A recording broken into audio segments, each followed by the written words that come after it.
കേന്ദ്രം നൽകുന്ന പണം വിനിയോഗിക്കുന്നതിൽ ഉപാധി വേണമെന്ന് തിരുവനന്തപുരത്തെ NDA സ്ഥാനാർത്ഥി രാജീവ് ചന്ദ്രശേഖർ.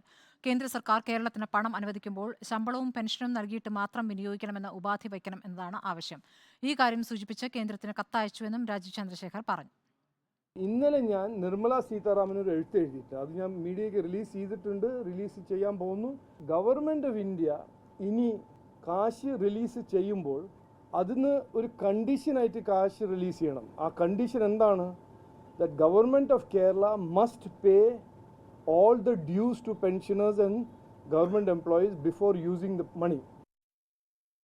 വിഷ്ണു കരുവാരക്കുണ്ട് വിവരങ്ങളുമായി. വിഷ്ണു, എന്താണ് രാജീവ് ചന്ദ്രശേഖരന്റെ വാക്കുകൾ?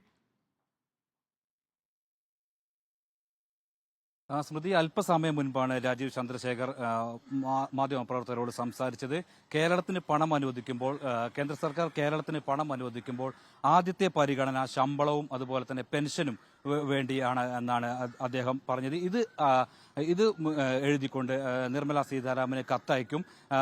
ആ ഒരു ഒറ്റ കാര്യം അത് പറയാനായിരുന്നു മാധ്യമപ്രവർത്തകരോട് ചന്ദ്രശേഖർ വാർത്താ സമ്മേളനം വിളിച്ചുകൊണ്ടത്. എന്നാൽ ബാക്കിയുള്ള ചോദ്യത്തിന് ഒന്നും തന്നെ ചന്ദ്രശേഖർ വാർത്താ സമ്മേളനം ഒരു വാർത്തയും പങ്കുവച്ചിട്ടില്ല. അതുപോലെ തന്നെ കേരളത്തിലെ KSRTCയിലെയും അടക്കമുള്ള ജീവനക്കാർ ശമ്പളം കിട്ടാതെ മുടങ്ങുന്ന ഒരവസ്ഥയാണ്. 7 മാസത്തോളമായി ശമ്പളവും പെൻഷനും കിട്ടിയിട്ട് എന്നുള്ള കാര്യം കൂടി ചന്ദ്രശേഖർ പങ്കുവെക്കുകയുണ്ടായി. സ്മൃതി, ശരി, വിഷ്ണുവാണ് വിവരങ്ങൾ നൽകിയത്.